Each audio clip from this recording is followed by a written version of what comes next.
100 years since the death of architect Antoni Gaudí, his vision, the Sagrada Familia, is almost complete.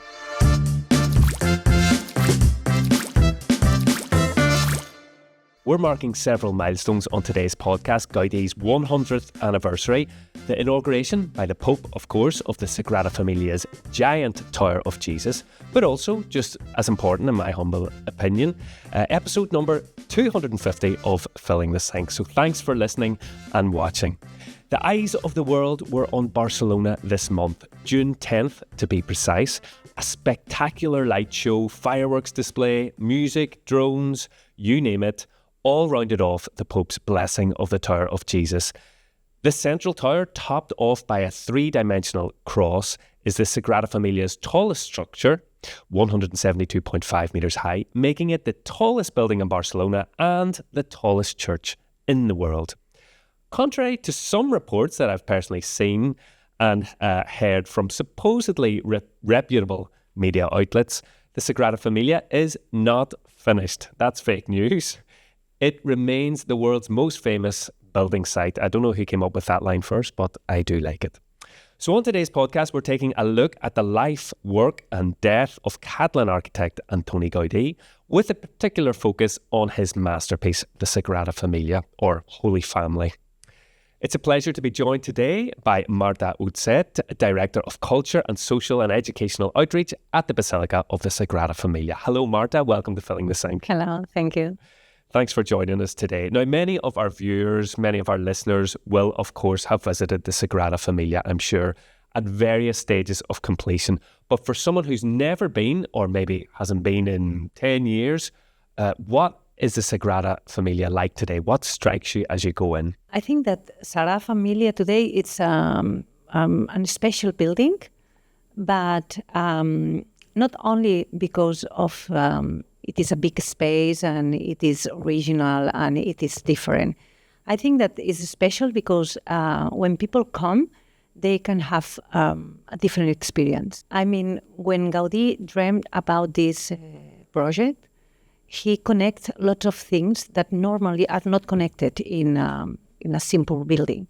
And so he had this view to make a place where you can find architecture, nature, light, spirituality, and all these things together become something special for the experience of all these visitors that visit us and have this special moment. It is a remarkable experience. And you mentioned the light there. The light is one of the things, I think, I visited the Sagrada Familia when I was very young and then went back more recently. And that was one of the things that had really struck me the more recent visit, you know.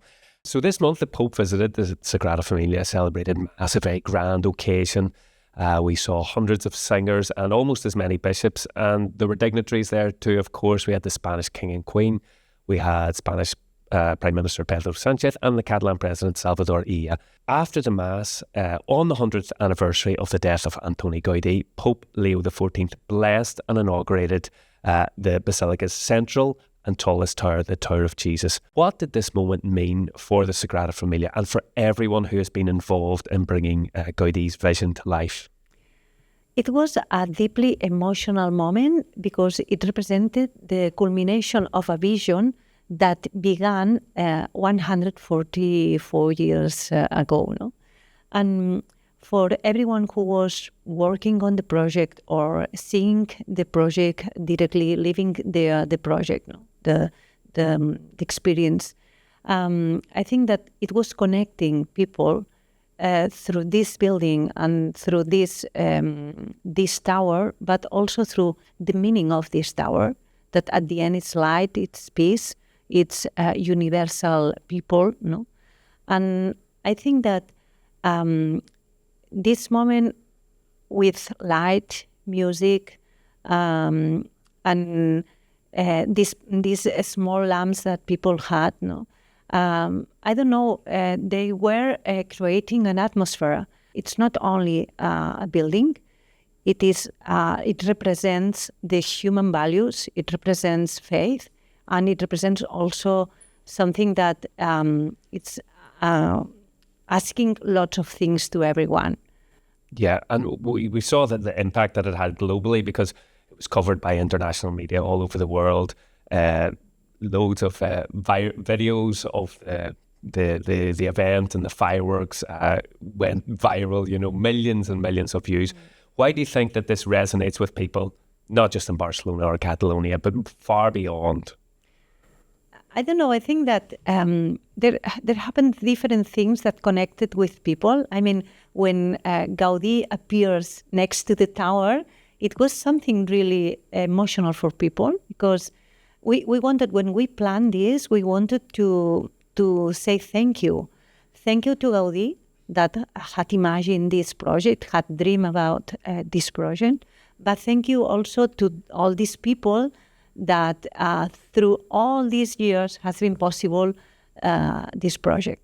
And the Sagrada Familia, so it's now reached its highest point, 172.5 meters. And I've read that that particular height was picked because Gaudí didn't want the basilica to exceed the height of Montjuic. He said that human creations shouldn't surpass God's natural creations. Do we know, is there any truth in that, or is that genuine? I think that Gaudí was really humble, and he had this vision of the relationship between humanity and nature. And as Gaudí saw the God's creation as the maximum creation, he didn't want to separate this, and he wanted to respect what God did with the nature. And it's because of that the Jesus Tower is a little bit below Montjuic. It's because it expresses this idea of human beings can create beauty, but should remain always aware, that they are part of something that are greater or bigger. Yeah. And the focus, of course, has been on this newly completed tower, but there's actually eventually going to be 18 towers. Gaudí only saw one completed in his lifetime, the first one, the Tower of St. Barnabas, which was finished in 1925, just a year before his death. I wanted to ask you, Marta, why 18 towers, and also more generally, the Sagrada Familia? It's filled with symbolism, isn't it? We can't cover it all here, but what are some symbols and stories that the Sagrada Familia tells that we could look out for if we were visiting it? I think that one of the most brilliant things that Gaudí did, it's about the storytelling. He was trying to explain a story, and then he had three inspirations: one, the Bible; the other, the liturgy about the meaning of each single thing; and finally, the nature. So it's because of that he wanted to do a stone Bible. And you will have in the Sagrada, we will have 18 towers, and each tower has this symbolism about the Christian faith and the first or the more important figures. So we have one for Jesus, then one for the Virgin Mary, 4 for the evangelist, and 12 for the apostles. And then we have these three facades that at the end are explaining about life, about the joy of life, about the moment of you die, like a human person you die, as Jesus did. And finally, this main facade, the glory facade, about your belief about what's happening after all of that. But the more brilliant thing is all this storytelling that's trying to narrate about the Bible, about the figures that represent the Bible, and it's because of that this symbolism. A Bible made out of stone. Yes, exactly. Like you said, that's a nice way to think about it. Well, Marta, we're going to continue this chat very soon. First, though, we're going on a Gaudí mini tour of Barcelona. Our guide is Catalan news reporter Cillian Shields. Today we're taking a walk through Barcelona, chasing the ghost of Antoni Gaudí. I'm Cillian Shields, and I'll be your tour guide today. Mine is one of the hundreds of chins raised up with our gaze fixed on the marvellous Casa Batlló, one of Gaudí's most famous works, here on the glamorous Passeig de Gràcia Boulevard. Now, most of these people think that we're looking up at a simple building, at a simple piece of architecture, but I happen to know different. I happen to know that we're looking up at the national identity of Catalonia brought to life in a building. We're looking up at a dragon. Now, to explain this, we have to go back to April 23rd of every year.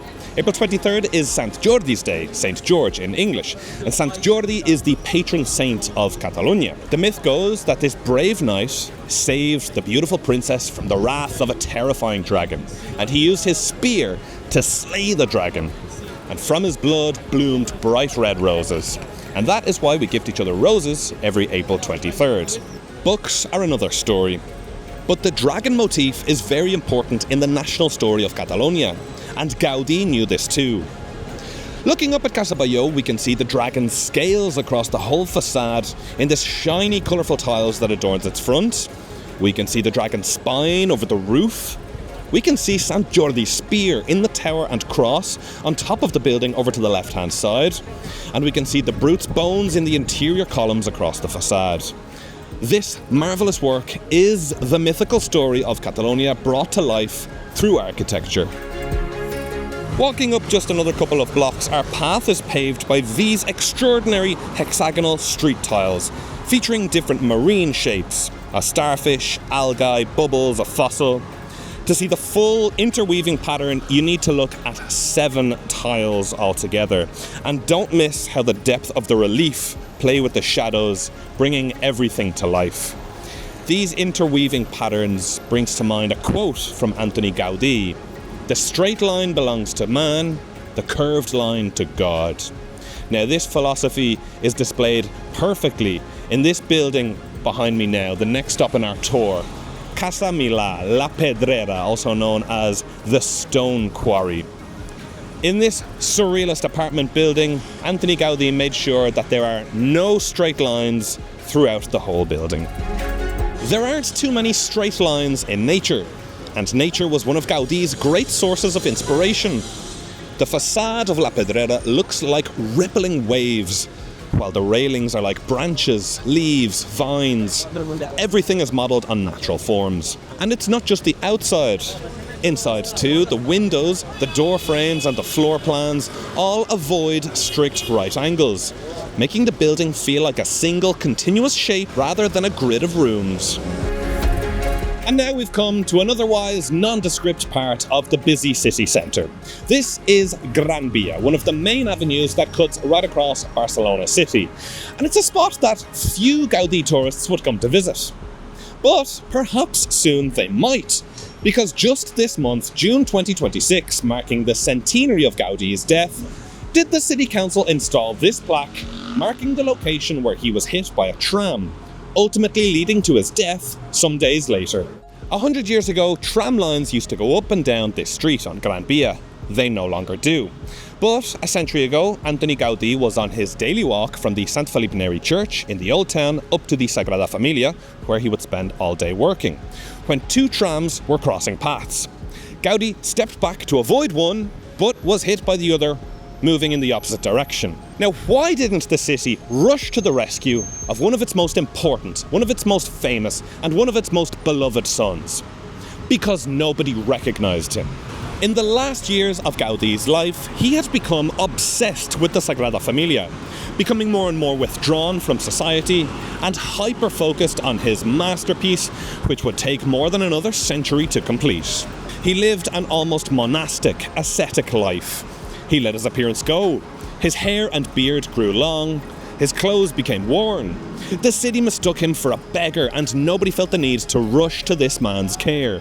When help eventually arrived, he was taken to a clinic for the poor, rather than one of the more illustrious hospitals that could have potentially saved his life with more acute medical care. 3 days later, Gaudí died in hospital.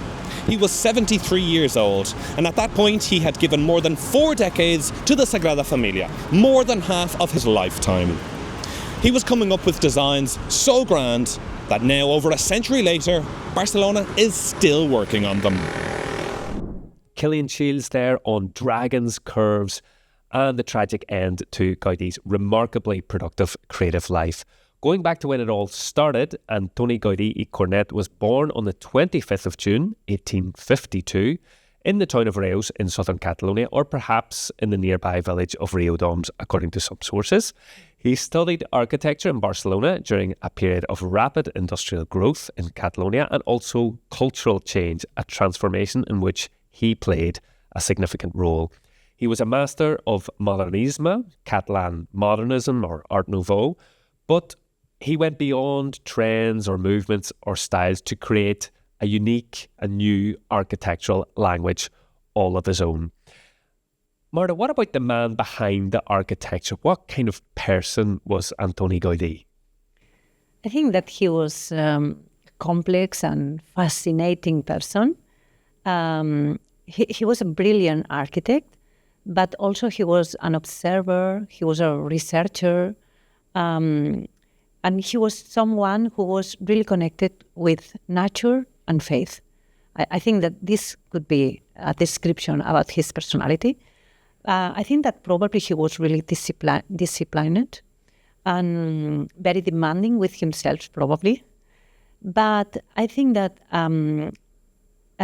he was humble. I think that this is the strong characteristic or adjective that we can say. And I think that there is a really nice thing that he was trying to understand with small things. He was researching or observing what could these small things reveal about universal principles. And probably this is one of the greatest things that he understood about life and nature, and he applied to his architecture. And you mentioned his faith, his religion. How did his spirituality shape what he was trying to create, his buildings, his works? I think that when he dedicated probably part of his life to Sagrada, is because he was searching for truth. And so I think that he was trying to discover with architecture how he could approach to the divine. Probably you can understand how important was this for him, because he spent like 40 years of his life only in Sagrada, and the last 12 years living there. And so as he knew that he could not finish this building, he had to understand what he wanted to give to the next generations. And the most important thing is that he achieved that 5 generations after has continued this project. And I think that because of that he built only one facade instead of building like a normal building, like for the foundations exactly. First and then building it all up gradually. No, he did a facade because probably he thought, if I don't do that, nobody would understand my project and my dream. Gaudí was also a proud Catalan. He wasn't politically active, but he stood up for Catalan culture and language, and famously refused to speak Spanish to King Alfonso XIII when the monarch visited the Sagrada Familia. How would you say that Catalonia shaped Gaudí's work and his vision? I think that Catalonia gave him a cultural environment, and he was also really connected with craftsmanship, and so innovation, materials, these tools that he discovered in Catalonia made him a really special architect too. I mean, he wasn't only in the world of ideas. He was connected to the people, to the Mediterranean culture, and so I think that this did the difference, because when he was studying at the university, when he finished his studies, he went to discover craft in different places. I mean, he was like curious about how you made the things happen. And I think that the fact that he was the son of a coppersmith made the difference too, because he was always connected with hands and how you made things. And his origins in Riudoms or Reus also made the difference. And the light is one of the important things that he was always worried about. And it's a Mediterranean light. And you can see this in Sagrada Familia too. You can see that the light is really important for him. First, because he was from a place where the light is really spectacular, but then also because he realized that about light, he could express faith. Gaudí's vision was undoubtedly extraordinary, but bringing these ideas to life required something else, someone willing to support them financially. And in many cases, that person was Eusebi Güell, one of Catalonia's most influential industrialists. Here's Anna Glass. Antoni Gaudí dedicated his life to his work, never taking a wife, never having a family, but creating a legacy that is strong 100 years after his death. One thing he did have was an important friendship with Eusebi Güell, and while the skill and creativity of Gaudí defined the legacy, most of these works wouldn't have been possible without his main patron and eventual friend. Even as a very well-established businessman and one of the richest men in Spain at the time, Güell's name is remembered because of his relationship with the famous architect. Güell was quick to hire Gaudí after seeing a display case that the architect had created for the World Exhibition in Paris. Gaudí's first project for Güell was to design the gate around his estate, the Finca Güell. The project included the boundary walls, stables, and other small buildings surrounding Güell's estate. From 1883 to 1887, Gaudí worked on building the intricate property line. A couple of years later, Gaudí received his first true commission from Güell, the Palau Güell, a home for the businessman and his family in the neighborhood of the Raval. From 1886 to 1890, Gaudí built a city mansion with every kind of luxury, with a simple and brilliant facade that contrasts the elegant and intricate interior of the house. Güell continuously hired Gaudí for his projects. In 1898, he started on another one, the Church for Colonia Güell. Colonia Güell was a village created for workers of Güell's textile factory, so they could have their own social and economic lives. When the church for that village became too small for the growing population, Güell called on his friend to design a new one. Gaudí was only able to finish the crypt of the church before Güell ran into issues financing the project and it was abandoned. Gaudí worked on the crypt from 1898 until 1914, while he was also working on the Sagrada Familia. It is now thought that the crypt and original design for the church was the first experiment for the Sagrada Familia. Gaudí was kept busy with projects, getting another commission from Güell while he was working on the crypt. Between 1895 and 1897, Gaudí worked on Bodegas Güell, a multifunctional building. The building required a residence for the Güell family, hunting lodges for guests, a chapel, and wine cellars for Güell's mine to mature. Gaudí started his final project for Güell in 1900, an ambitious business decision to develop a residential area away from the city. Güell purchased 170,000 square meters of land and worked with Gaudí to design the houses for those who purchased a plot of land, though they were only ever able to sell 2 of the 60 plots available.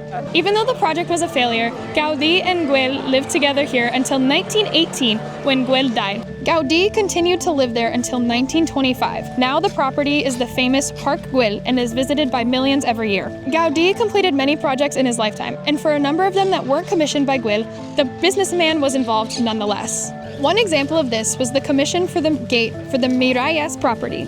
Gaudí was introduced to the family because Güell was close personal friends with the family. Güell was also responsible for introducing Gaudí to 2 of the commissioners for 3 of the projects Gaudí completed outside of Catalonia. Though Güell and Gaudí's relationship was important, Gaudí dedicated his life to his work and has countless memorable works that don't involve Güell.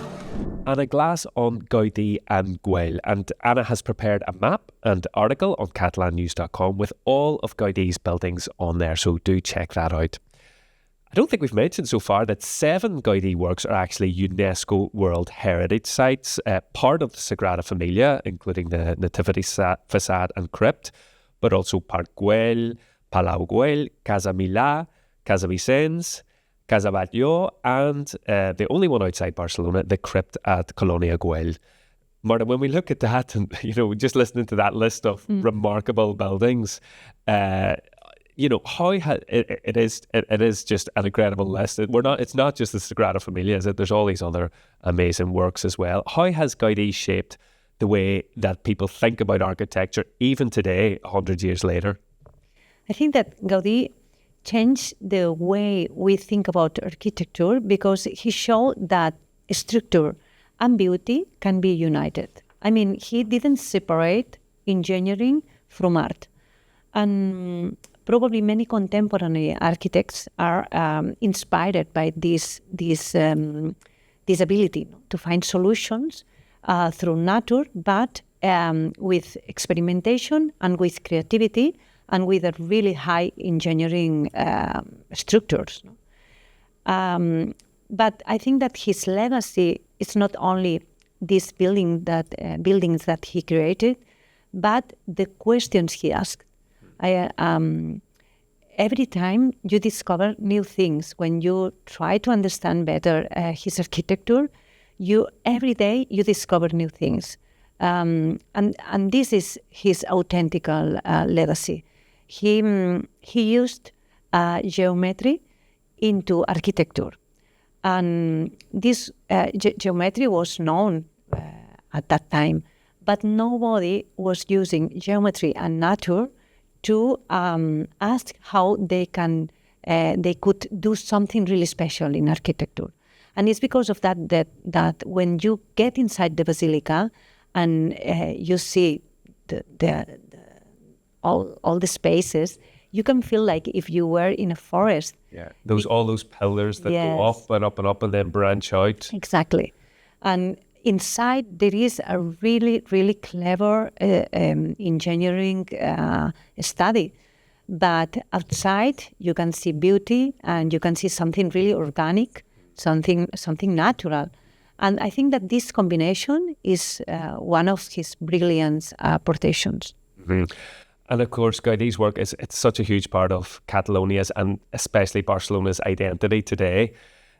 Millions of people come to the city specifically to see these buildings. Do you think Gaudí has changed the way that Barcelona sees itself and the way the rest of the world sees Barcelona? Yeah, I think absolutely. I think that Gaudí has become one of the strongest symbols of Barcelona identity.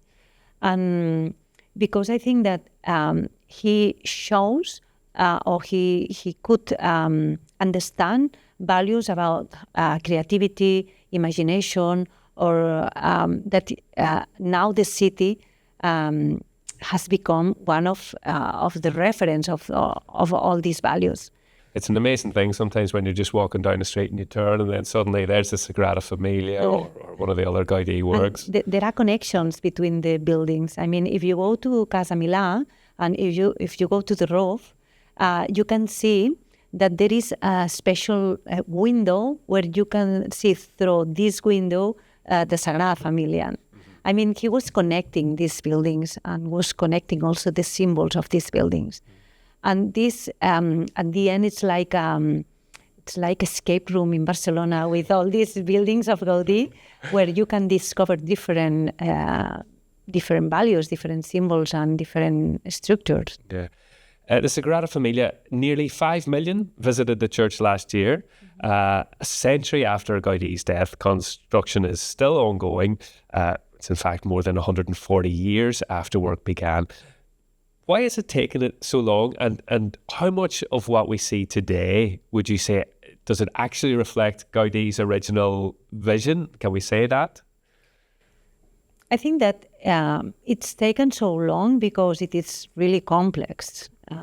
The level of details, also the historical circumstance in every moment has made that at the end we need enough time to build this. It is true that now that we are having a high technology, we can work really fast, but at the end, our architects has to understand really well what they are doing because, as I told you, every single thing has a meaning. And so you have to understand what you are doing. And so we have been also lots of years studying his models to understand what he wanted to express. He was really obsessed about finishing a model in order to give enough information to the next generations to continue the project, and was something really important for us. But in the end, it's a really big project that you need a lot of time to finish. And the good thing is that now we are the generation that we are almost seeing the completion of the building. And yeah, so what does remain to be completed then? Okay, we still have important elements to complete. I think that it's a big goal for us. The main one is the glory facade. The glory facade is the main entrance and is the facade dedicated to the glory of God, and will be more than 200 sculptures. So it's an important facade with important artistic implementation. It has to be also 4 towers. And then there are also the urban integration of the Sagrada with the bridge with the city. And so we have all these aspects that we still have to work. And we think, or we would like to think, that maybe in 12 or a little bit more, we will see this facade finished. There's going to be a staircase, or it's planned that there'll be a staircase in the glory facade, Yes. but it will mean, having to get rid of flats in the adjacent blocks. So We still working and dialoguing with Barcelona City Council and also with the neighborhoods. I think that we are working hard all together and trying to understand what we could do and in which moment. But now is a nice moment. We are finishing the main tower, so people want to see this project finished. And I think that we will find a way. thank you, Marta, for joining us today. That's us for today. Thanks for listening and watching. Thanks to my colleagues, Cillian Shields and Anna Glass as well. And thanks again to you, Marta. Remember, you can subscribe to Filling the Sink wherever you get your podcasts. We'll be back again with another episode for you next month on Learning Catalan. Until then, from me, Lorcan Doherty, and all of us here at Catalan News, take care. Bye for now. Adeu.